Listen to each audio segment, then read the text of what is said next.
Hello and welcome to the Embrace Your Destiny podcast. My name is Sandra Dawes and I'm your host.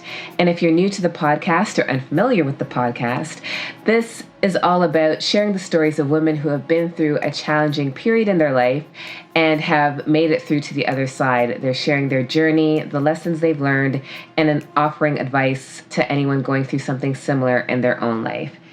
And today I'm speaking with Kat Almanzor, and she is a life transformational coach and disciple of joy for She Heals. Her mission is to equip women to transform pain into power. She partners with women after experiencing toxic relationships, traumatic experiences, or severe life stressors. So, Kat, thank you so much for taking the time to chat with me today. And why don't we start off with you sharing a bit about your journey? Yes, thank you so much for having me today. I'm so excited to share my journey with you and to everyone who's listening. My journey was basically an 18 months of back-to-back traumatic life experiences that seemed never ending. Basically, it felt like every season there was something that was basically attacking my life. It started out in spring. So this is about 3 years ago when I received a phone call from a policeman stating that my daughter was harmed. And I was in a state of shock, almost fell out of my chair and just didn't know what was happening. And unfortunately, when you get phone calls like that, they don't really tell you. The police wasn't able to tell me the whole story, but basically just told me my daughter was harmed. And from that day, my life changed forever. It was basically an experience that I wish that no one would ever have to go through it, but it changed my family forever. At the same time, my marriage was already falling apart at the same time. So it drove our relationship apart, and then ended up getting unfortunately a divorce with a relationship that was we met basically in 8th grade. So I've been with the same person pretty much all my life, and we were married for about 12 years. Yes. So it was the only relationship I've ever known. I was completely lost. At the same time, dealing with fighting for justice for my daughter. Despite of going through a really hard divorce, we were able to partner and fight for justice for my daughter. So that part, we were able to come together. So during the divorce, I grew up in the Philippines in a province called Rizal, and I grew up raised by my grandma, who was very great part of my life. I would not be who I am because of her. I mean, she instilled with me the values of things that I am today because of her. And I have been meaning to go to the Philippines and visit her every year because I know she's getting older, but I kept putting it off. And that summer, while waiting for my divorce to be over, I got a call that she was very ill, and I knew that I had to see her. So I went back home on an emergency, and I arrived that night, and she was already, she didn't open her eyes. She was already and she had her eyes closed, but I held her hand, and I knew, and I could feel that she knew I was there, and she felt my presence. And the very next day, she passed away. It completely it broke my heart. I was dealing with her dad and my divorce, and also, the still trying to be strong for my daughter. And I don't think I had the time to actually mourn. And I just, I had to be strong for my family. And at the same time, I had my kids with me, so I wanted to celebrate that time together with them. So after the funeral, we still had I wanted them to have a great time. So I came back to the United States 3 days after that, and I had this really bad migraine, and I couldn't pinpoint what was happening. I just thought it was the different time zone, as well as, really stressed out with all the things that were happening back to back. And then that following Monday, when I went back to work, things started to, I started feeling, I knew that something was wrong with me, but I couldn't figure it out. And I just started hallucinating, and even I couldn't find where I parked. And I started getting thoughts in my head that I could not control, which was so interesting because I knew that something was wrong, but yet I couldn't control it. And I ended up, the whole day I knew something was wrong. And fortunately, I'm very lucky that I had colleagues. I used to work in a healthcare company, and I was surrounded by nurses, and they knew that something was wrong, and I was sent to the ER. And after that, that's when things completely, as if things were already not enough. not enough. I'm sitting in the ER, and I can feel, I'm looking at the TV, and I feel like everyone's looking at me in the lobby, and I thought the TV was speaking to me. And I thought, oh my gosh, I think I'm just like, this is the end. I'm losing it. I don't know what's happening. And then once we were inside the room, basic questions, nurse was asking me, where I work, what do I do? I was giving her the wrong answer, and I knew the right answer, but it would not come out from my mouth. And then the last thing I remember was I was in the ambulance, so they had to wheel me out and take me to another facility.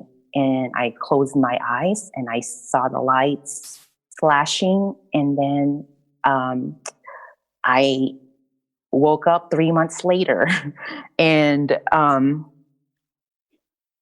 I had no idea what had transpired that 3 months I was in the hospital. Or that it had been 3 months that you were. Yeah. Exactly. Yeah. And I didn't completely lose my memory. So I was confused, and I had to look at pictures, and my family had to tell me what happened, and it took me a while to really get back to whatever that normal means, because I had to learn how to walk, talk, and learn the basic things, such as cooking. I had to pass a driver's test again. Oh, wow. And I didn't think that I would be able to be back to normal, whatever normal means. Right. I was, able for me to leave the hospital. I still had to pass certain tests if I could, able to do rehab at home. And I really fought I remember being wheeled out. I was in a wheelchair, and they wanted me to start practicing walking on the sidewalk.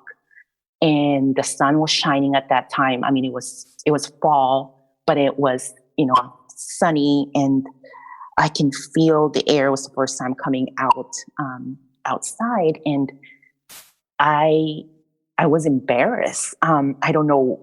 I didn't know what to feel, but I got up and I'm walking slowly, and I can feel eyes looking at me. But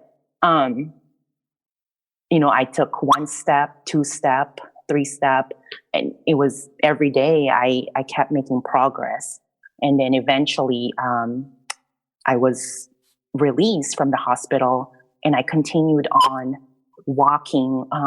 My dad was my partner.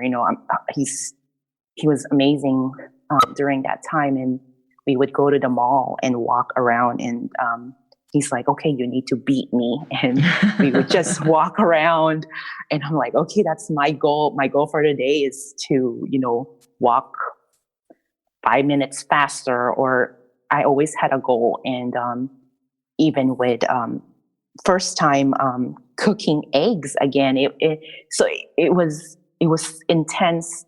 2 months trying to relearn everything again. I even purchased books that were pre-K to 5th grade because I kept failing my speech and writing session. And I kept thinking to myself, how am I going to go back to work again? Because my job was, social media marketing at that time. And I thought, oh gosh, all the creative process I have to go through when I can't write or, speak. I was terrified. But, and then going back home, the divorce process was over, but I was still in the process of finding a new place to live as a single mom. So all of that was happening at the same time. I don't know what transpired inside of me. I could have completely lost hope, but something ignited in me, and I thought this is I've been given another chance. Something I wanted to share was when I was in the hospital, when I couldn't walk yet or move yet. I was in my bed, and I pictured myself kneeling, and I've always had faith, and I was praying and asking to give me one more chance again, if I can live whatever normal is, to be able to be given that chance. And I promised to live my life purposely, to give back to others, and I would do anything to be able to have that again. And I did that every single day until I came out the hospital. And I think about 3 months after returning back to work, it was the most amazing return, I guess I should say, because I did more than I ever did in that first 8 months of returning back to work, and also, returning back to whatever my next life was. I went and got my own place as a single mom, and had to learn basic things such as doing my own finance, because I didn't know how to live by myself. Right, because yeah. And that first 8 months after coming out the hospital was the best 8 months of my life. I felt like I accomplished and did more than I ever did in my entire life. And this past summer, I decided, after sharing my story and speaking to others, I felt like I felt called to do something else. And I really felt like I found my life purpose. And that is to help others, particularly women, to help them transform their pain into power. And that's basically what I feel like I did. And so that's why I started She Heals. That's such an interesting journey, and it's funny because I know in my background is Jamaican, and my mom used to always say that things happen in threes, you know, and yes. your journey right there is like the perfect example of that, right? So you had that finding out that your daughter was going through something traumatic, then going through the divorce, and then losing your grandmother, but it all happening so closely together, right? Yes. Like to have so many things pulling on your emotions at the same time. And it's not little things, right? They're all very significant things to go through in a lifetime. And to have all those things happen in the period of 18 months, it's not surprising that your body shut down. Right? Because I think that there's only so much we can take. And we get pushed to a point where I think our bodies just know that we can't bear any much more than that. So it does whatever it needs to do to give us the chance to quiet the mind and sort of hit the reset button, which is what you've been able to do. Unfortunately, It took something really traumatic for that to happen. But I think if there's anything that I've learned from doing these podcast interviews, it's that everything really does happen for a reason. And so, you know, you went through what you went through and it was horrible, but yet it gave you clarity and helped you really connect with your purpose in a more meaningful way. Exactly. Kat, what would you say is the biggest lesson that you've learned from this experience? Well, it's very simple that nothing is impossible. I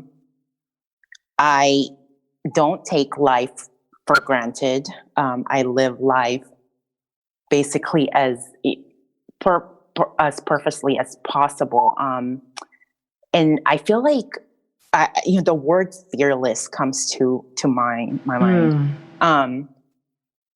Nothing faces me anymore. It doesn't matter what comes my way. I know that I'm able to tackle it.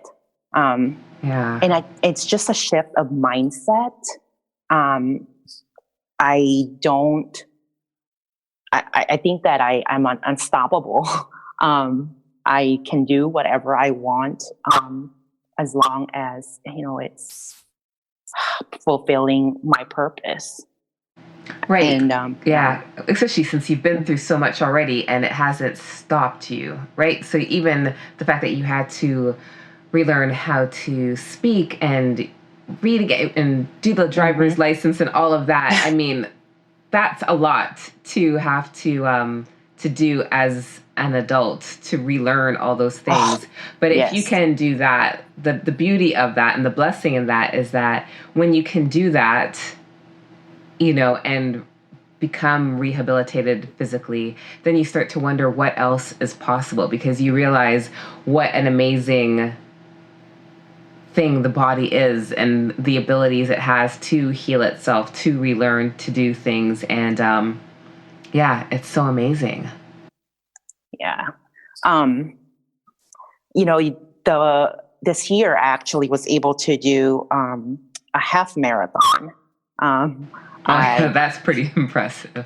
I couldn't believe it. And I'm also a kickboxer, which it's kind of interesting, not being able to move my legs for a period of time. But now there's just something empowering about it. I would think so. Mm-hmm. But I just continue to live life with purpose, and I want to share that with others. Yeah, and I think it's such a beautiful lesson, and when it's coming from somebody such as yourself who has been through so much, that I think some of us would experience that and just, not want to get out of bed in the morning and allow that to swallow us whole and, get trapped in feeling sorry for ourselves and really get stuck in that victim mentality. You chose to not accept that, that was going to be just the way life was after you woke up after those 3 months, that you took control of your life in a way that you probably hadn't before. Exactly.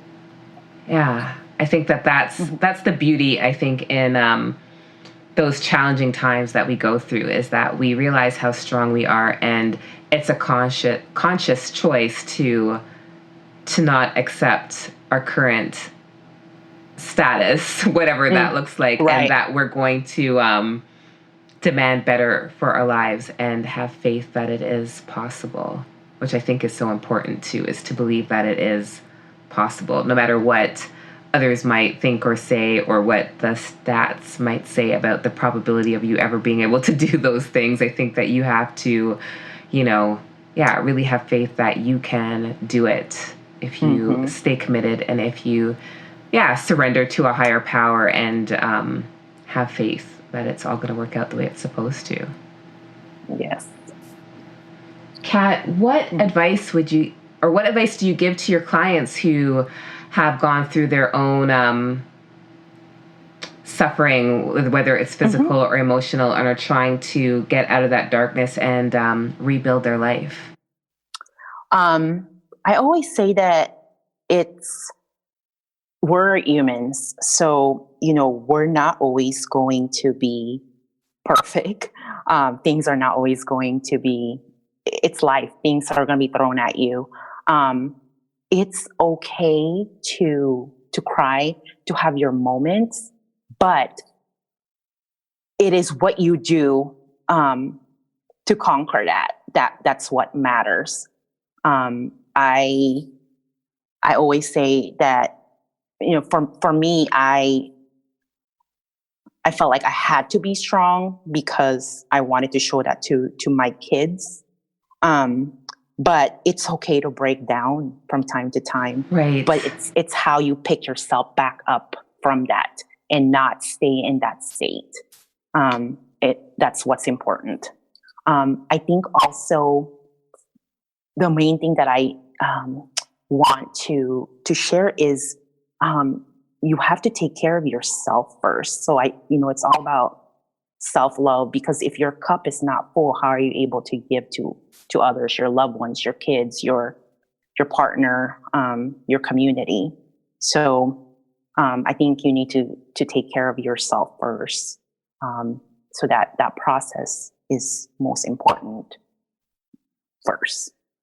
Yeah, I think that that whole concept of not being able to give from an empty cup is something that we all have to really take heed to, especially as women, because we want to, we are inherently nurturing. We want to give. We want to take care of people.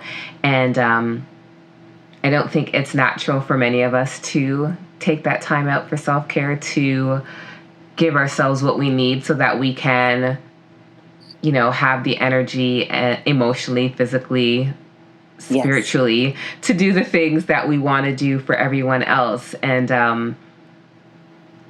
I think that I had that very same conversation yesterday, but that whole, it's so important to realize that taking care of yourself isn't an act of selfishness. It's actually the greatest gift you can give to the people in your life, because when you're at your best, then you can give your best to everyone else.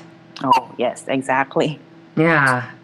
I think sometimes it's a hard lesson to learn, I think sometimes, but I think that once you learn that and you understand it, you're so appreciative of it because you understand the value in that lesson.